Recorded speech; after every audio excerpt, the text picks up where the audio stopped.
Live once again. It's Friday night, 7 o'clock. If it's 7 o'clock on a Thursday or Friday night, you know it's time for the Squared Circle Maniacs Pro Wrestling Podcast. I'm Johnny Bottles, and to my left is Diamond Don Wayne. How you doing, Don? Good, man. Good evening. Can't wait to talk about this. This is something we've been talking about for a while, kicking around a few ideas. What could we do different for the show? What could we possibly add to the show? We talk about all the current wrestling so much, it leaves such a bad taste in our mouths. And you and I got talking and said, hey, you know what? Let's talk about some of the good shit back in the day that we used to love. The good old stuff. And, you know, there's plenty of angles out there, but one of the angles that's always stuck with me since I was a wee little Don Wayne, since I was a little 13-year-old, 14-year-old kid, saw Miss Elizabeth for the first time and immediately discovered what puberty was. You discovered being a man. Yes, right away. And this angle was one of the ones that really sucked me in as a fan. The Jake the Snake versus Macho Man feud, one of the longest feuds, believe it or not, in WWF history. And yes, it was a WWF then, boys and girls. I'm not saying it wrong. We've got a man doing a run-in right now. We've got a man doing a run-in. We've got the mighty Motorhead. 711. He's here. He made it. Gentlemen, I made it. I got the memo. He's here. He's here. Motorhead, how you doing, buddy? We're talking about the feud between Macho Man Randy Savage and Jake the Snake Roberts. That's what this show's all about tonight. Ooh, very nice. So, very heated. If you guys remember, like I do so very well, come about 1991, wrestling was about dead on its ass in both companies. And all the major, there were only two big companies left by then. It was WCW and WWF. And both of them were terrible. The Hulkamania era was coming to a dramatic close. It wasn't having the same push. You had new guys coming on the scene like The Undertaker, who was making his debut back then. He was a new guy. You had a whole lot of changes in the wrestling business. The guys like the Hogans and the Ultimate Warriors were slowly being phased out. The big, bulked up, roided guy, still always a place for it, but it had run its course. And then we got this angle. And if you remember what happened this year, Macho Man lost a loser must retire match to the Ultimate Warrior at WrestleMania that year. Yes. So the Macho Man was going away. Now, the reason he was going away, and I've read it, I've studied up on it, I've read all about it. He needed some time off. He had been going nonstop for about 12 or 13 years. Mm-hmm. He wanted to come off the road for a few months and get him and Miss Elizabeth some time away. Right? This was their big reuniting. She had been home for the past couple of months because she wasn't traveling with him as much. And this angle kicked off. Do you guys remember where? Motor, do you remember where this angle kicked off at? It wasn't in Dallas, was it? No, I just mean what event it kicked off at. WrestleMania 8? No, sir. Was it one of those like this Tuesday in Texas? One of those? No, but they were involved. They are involved in the Tuesday in Texas showdown. Okay. I thought it was one of those weird pay-per-views. Guys, for the folks that are watching right now, Don put all this together, and Motorhead and I are coming in just like you guys are, and we're commenting on what transpires in this feud. We remember it, but Don, he's going to give us a refresher course. He's done a lot of research on this in the last 2 days. In 1991 at the SummerSlam, as Bret Hart would say, at the SummerSlam, at the Survivor Series, at the WrestleMania, he loved to call that shit the SummerSlam. Everything's got the article in front of it. Yes, it was insane. Yes. But at SummerSlam in 91, Miss Elizabeth and Macho Man had their wedding. If you guys remember that, that was the big storyline then. Huge. And it made him a face. It did, because he had been a heel leading up to his loss against the Ultimate Warrior. He was a complete heel leading up to that. Right. So Elizabeth, I love you. Miss Elizabeth. Go ahead, Motor. Do it. Do it. Will you marry me? Perfect. Oh, yeah. Perfect. So there's a guy right now in a median strip down in Tampa Bay begging for change, saying those exact same things. Anywho, they go to the reception afterwards, and they're showing it on the camera, and they're opening their gifts, and they're doing this and that. And Miss Elizabeth opens up a gift, and a cobra comes out and tries to get her. Yes. And that's how this I thing kicked remember off. that. It was wild as hell, man. Nobody had ever done anything like that ever. I had never seen Jake have a cobra until this point. It had always been the pythons. He always had the pythons, never the venomous cobra. So then you get into where they start leading up to the promos and Jake the Snake's cutting promos. And don't forget this whole time, the Macho Man is, quote, retired. Do you guys remember who the president of the WWF was back then? Motor, I'll ask you first. Jack Tunney. That Jack Tunney. And why was Jack Tunney the acting president? What was his actual job? He was a Canadian promoter. There you go. And he got bought out by Vince, so Vince gave him a job. Mm-hmm. And he continued to promote their Canadian shows. Great Yes, job, fellas. So this all leads up to a show where Macho Man is doing the play-by-play with Vince McMahon and Roddy Piper. And Jake the Snake gets up there and sees him and calls him out. Says, you need to get down here. And this is the whole time Macho Man's been saying, Jack Tunney, you got to reinstate me. Yeah, got to reinstate the Macho Man. Yeah. And they won't do it. Miss Elizabeth is on TV every weekend. Please reinstate Randy. He wants to defend his own honor. Every week this is going on. They finally do the thing, gets down to the ring. Macho Man's coming in to fight him after Jake the Snake has a match, and Jake the Snake gets the upper hand real quick, ties him up in the ropes, and out comes that Cobra again, and it snatches on to his bicep. That was brutal. That was now leading up to this. I'll let Bottles talk about this. It was his forearm. I thought it was his bicep. No, it was his forearm because he had the forearm taped up heavily. All the matches afterwards, it was his forearm. Well, either way, leading up to Either way, he was jacked up, Don. He was jacked up. Bottles was talking about this leading up to it. Go ahead and tell the story about what happened backstage. Backstage, they knew what was going to happen, and Randy said, you sure that snake's been devenomized? Which means when you devenomize a cobra, you go inside their mouth, whoever does it, they sedate the cobra, and they go inside and cut the venom sacs out of the cobra's mouth, Motorhead. Uh-huh. And that way, when the snake bites down, the sacs are behind the bicuspids, the fangs, don't inject the venom. It's a complicated procedure, and a lot of snake handlers do it, but most do not.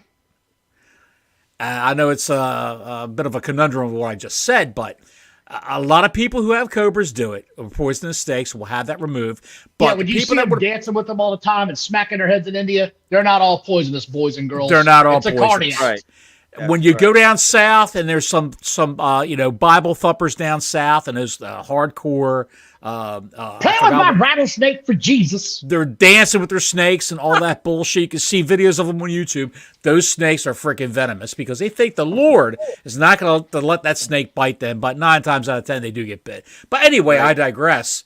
Randy Savage did not believe Jake the Snake Roberts, a notorious alcoholic and cokehead, that the snake was devenomized. And I wouldn't believe him either. I'd have to see proof. He says, I'll tell you what, you let that snake bite you, and we'll see what happens.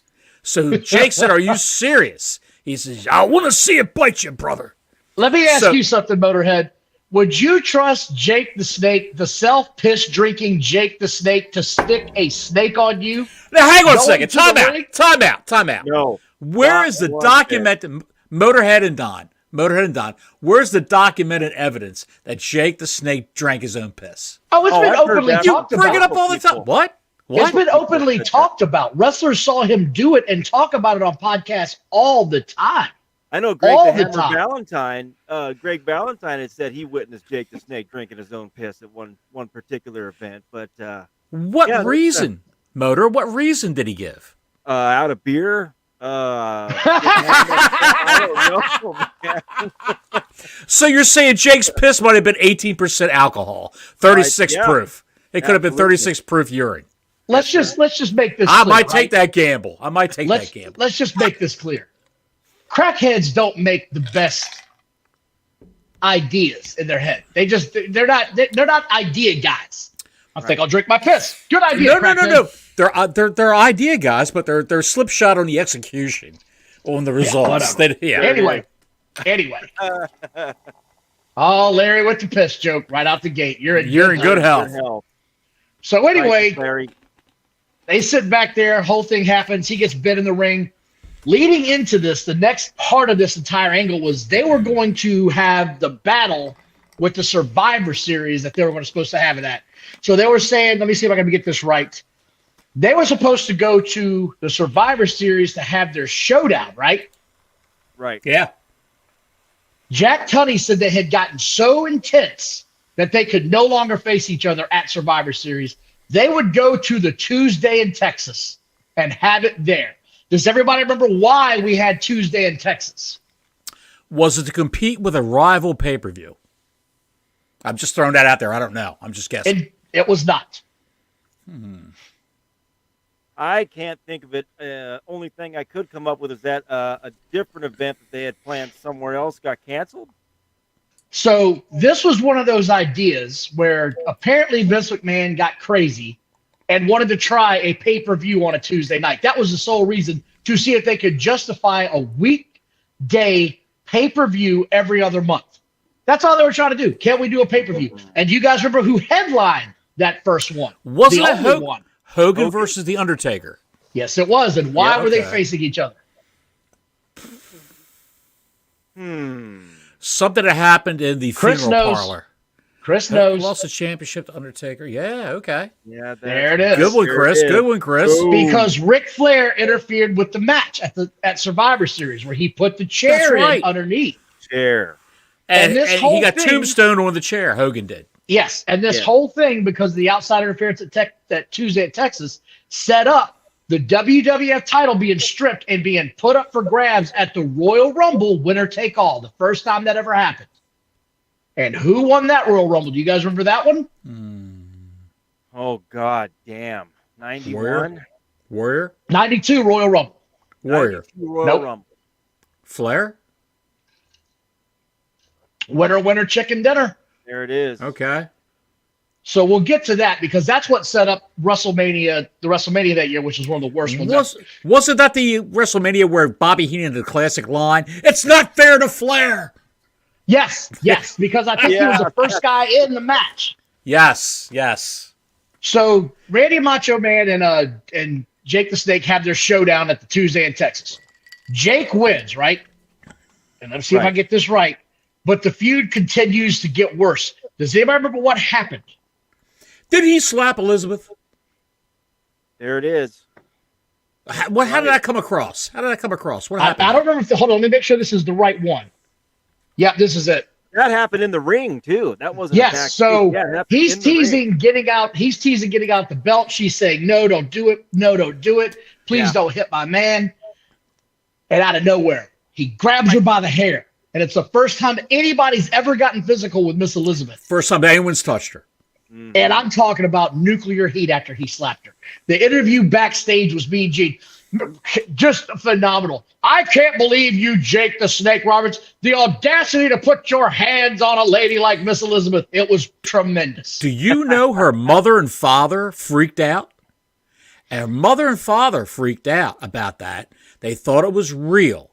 And they said Randy Savage is no longer allowed at their house. Yes, I remember hearing that. Yes.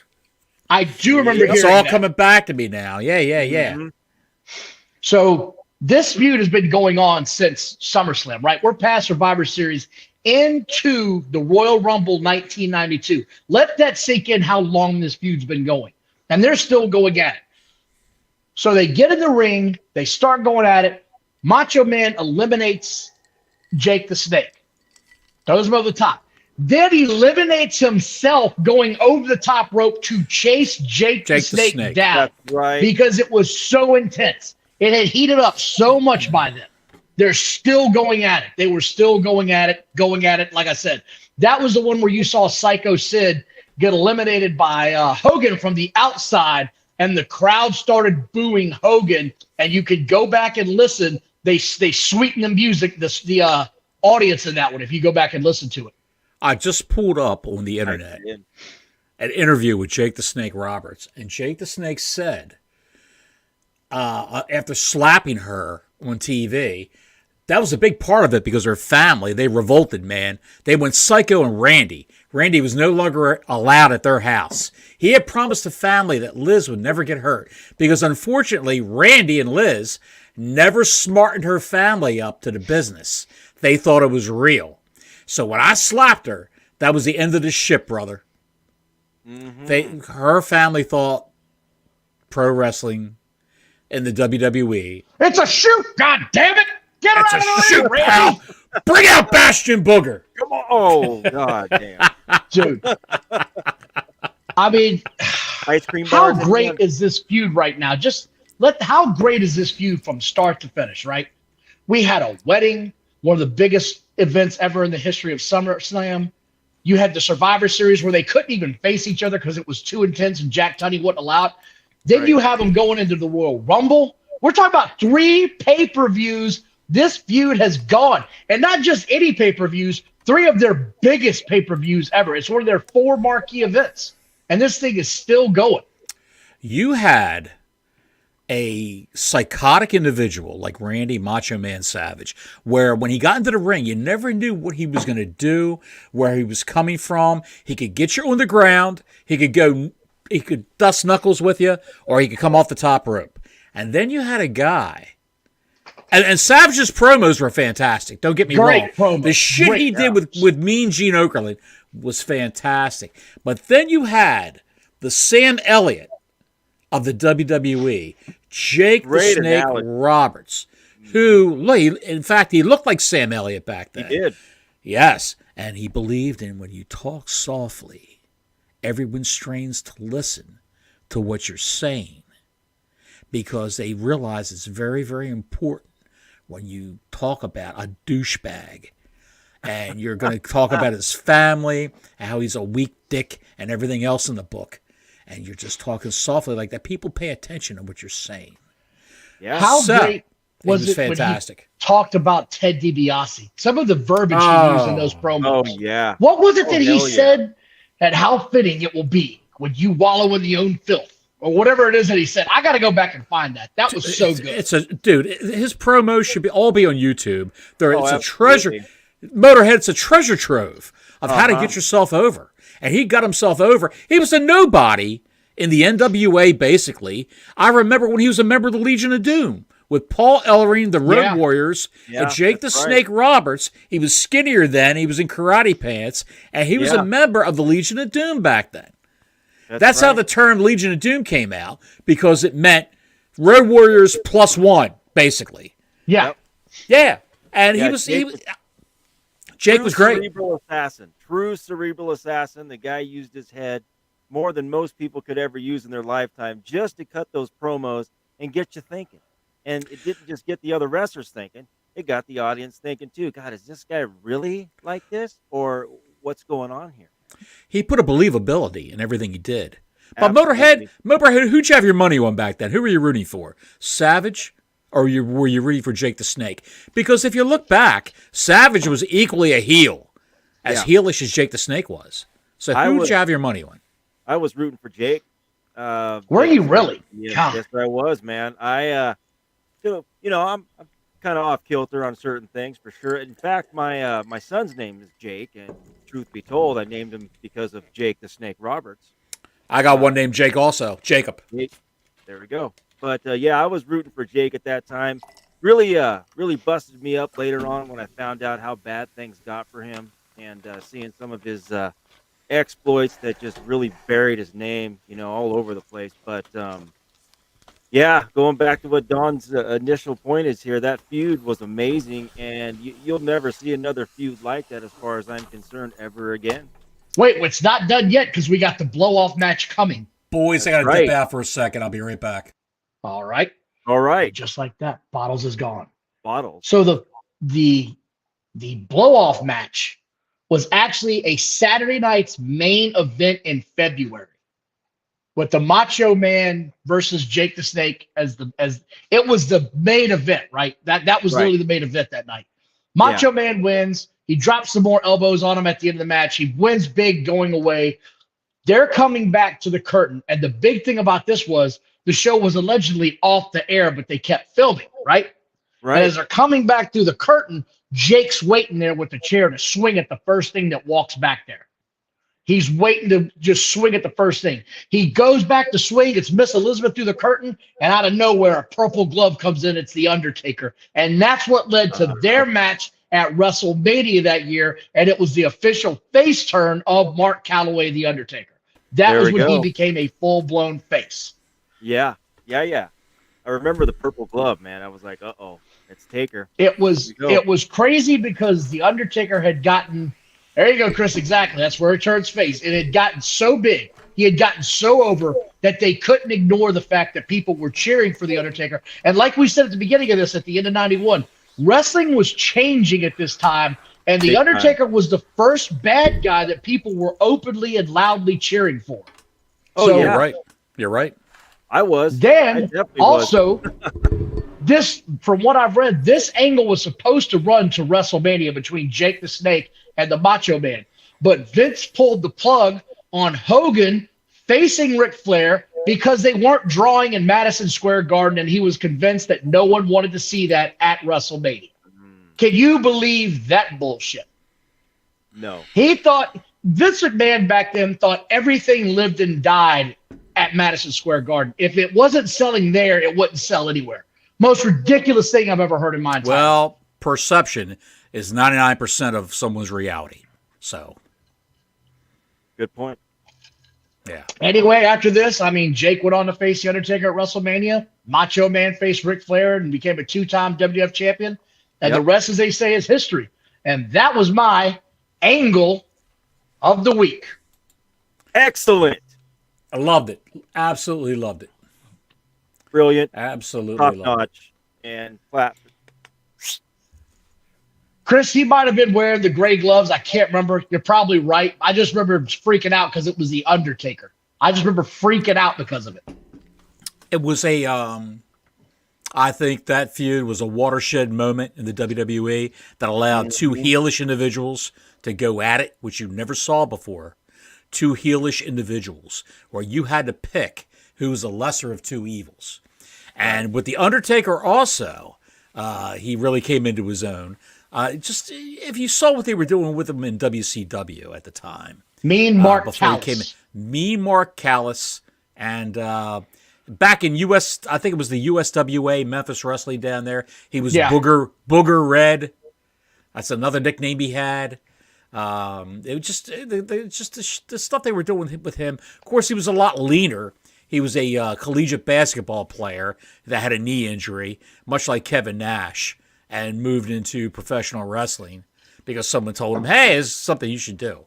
I'm glad they did because for a big man, he left his feet really, really often, flew through the air, over the top turnbuckle, over the top rope.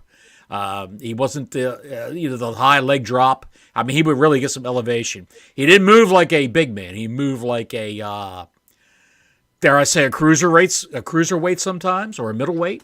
So I'd say probably a middleweight. I'd say he probably moved like a middleweight for a Yeah. 300-pound guy. It was the first time I'd ever seen somebody move like that at that size. And Savage at that, I mean, Savage was phenomenal. And I have no idea why Vince McMahon would say after this feud that Savage should go in color commentary. It was over. He should retire from the in-ring thing.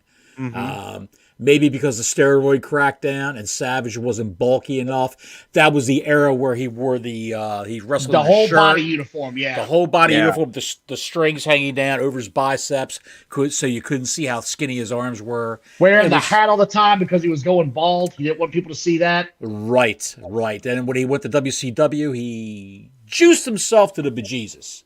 And blew out his knee Yes, he did. Yep. Yes, he did. because he was 240 pounds of holy shit coming off the top rope. Yes. And he would really, at that time, he would come off the top rope because the hip and the knee were shot.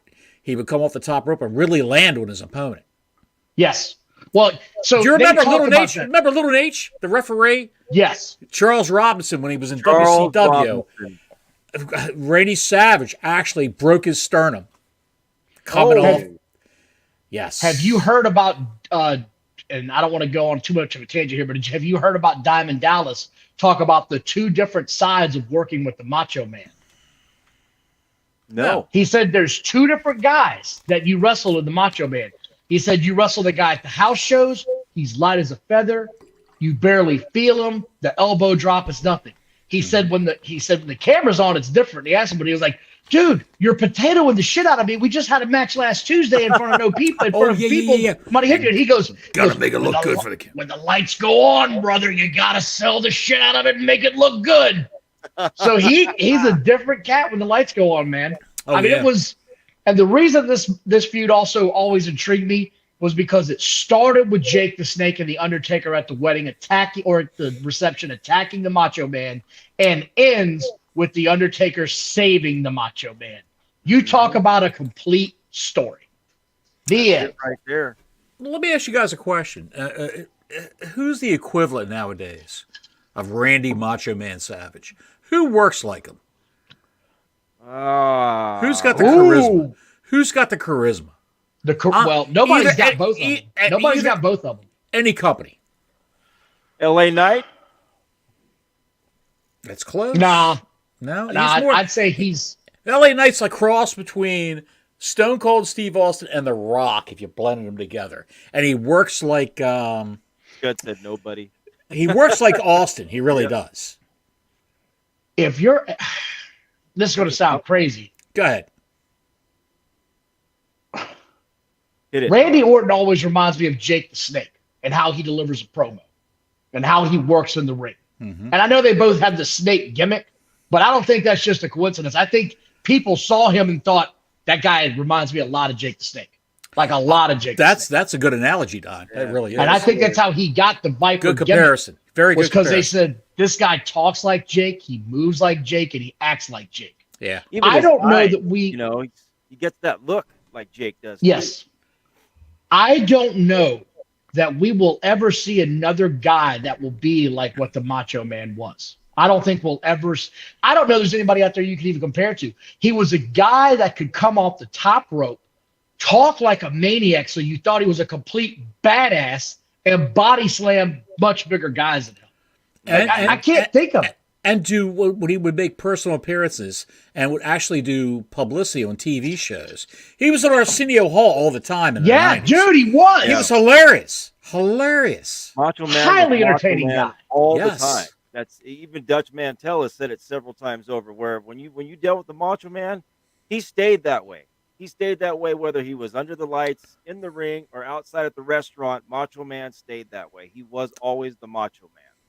And for those of you out there who I truly doubt that you're young enough where you don't remember or haven't seen a Macho Man promo, seek them out on YouTube. If you're feeling down, seek out Randy Savage, Gene Okerlund, and just type that in the search bar on YouTube, and you'll have a treasure trove of funny shit and a guy who really knows how to sell a match. I'm cream of the crop. Yeah. He rises to the top. Yeah. That's right. And the outtakes are hilarious, too. The outtakes are freaking great. Hilarious, Motor. Hilarious. You remember when he was on Arsenio Hall? Yeah. He was on there several times. Yeah. And he was interviewed for like 20 minutes or a half hour on Arsenio Hall. Yeah, he was one of the guests that stayed for a while. All decked out. I remember he was hitting on Morgan Fairchild, who was a hot actress at the time. And she's a very attractive woman at the time, back in the early '90s. She was on like some soap opera on NBC, a nighttime soap opera when they were big back then, and the era of Dallas and all that. Everybody had a nighttime soap opera, but Morgan Fairchild was on there, and he was trying to hit on her, and she wasn't having it. And all right then, and he was like doing what you got to seek it out on YouTube. It's hilarious. Well, gentlemen, that's my time tonight. That's all I had. Next week, bottles, voter. It's up to you guys to figure out what we talk about next. I enjoyed this segment. Look forward to doing it again. I think what we should do is leave it to Twitter. Anyone who's on Twitter, go ahead and hit our handles. Well, we should hit up a poll then. We should do a poll.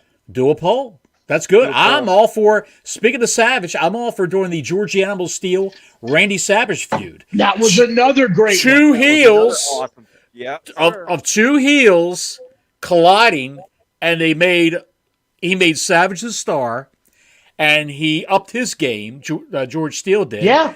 and became a face where he didn't have to bump that much, and he made a ton of money. And I don't want to give away the ending, but it ended in the most bizarre way ever. Yes, it did. I mean, Yes, the ending is the way that feud blew off is crazy to me still to this day. You know what? That's a good idea. We should do a poll. Or we should do, okay, George Steele, Randy Savage, or Savage Steamboat. Savage Steamboat. Well, that's a Well, lot of there's- Savage. That's a lot of Savage. It's a lot of Undertaker versus Muhammad Hassan. Remember that from the year like 2001, 2002? That was- Vaguely. yeah, They brought a guy in named Muhammad Hassan who talked about how after 9/11 Oh yeah, I remember that. Yeah, I remember that. he was Italian. That was real short-lived, though. That was Yes. real short-lived. because of what they did in one of the angles. All right, with, I got one for you. Hit it. Hulk Hogan versus Paul Orndorff. good one. Dig it. Mm-hmm. Do you remember this? Because Paul Orndorff was a face. When he And pile turned drove on him. Hogan into the damn mat and just totally went heel. The damn thing Great had a moment. blow off. I'm not going to give away. That's my idea. I Well, don't let's even not give let's that. not go too WWE centric. Well, what I got about- another one. What about NWA? I got one here, right? Magnum TA versus Nikolai Volkov. Or sorry, Nikita Volkov. Nikita Koloff. Koloff. Nikita Sorry. Koloff. There were so many Yeah. Volkovs and Koloffs and Yeah. monsoons and all them. I mean, shit. That's just me. But for my money, I would love to talk Hogan and Paul Orndorff. I saw that match live. Me too. Scud says Me too. Andre and the Stud. Another Andre good the Stud. Two men who hated one another. But actually, Stud didn't understand why Andre didn't like him. But it was evident. It was evident why Andre didn't like him. Well, we'll talk about that as well, just not here. We'll put a poll together and we'll put it on the we'll hashtag SCM. We'll all post it and repost it ad infinitum until we get enough people voting, and we'll decide what we're going to do. Cool. Sounds good to me, boys. Down. Do we have anything else, fellas? That taps me out for tonight. It's Friday night. Let's go have a beer. SmackDown's on at 8. It should be a good show. Till next week, Gordon Soley saying so long from the Sunshine State.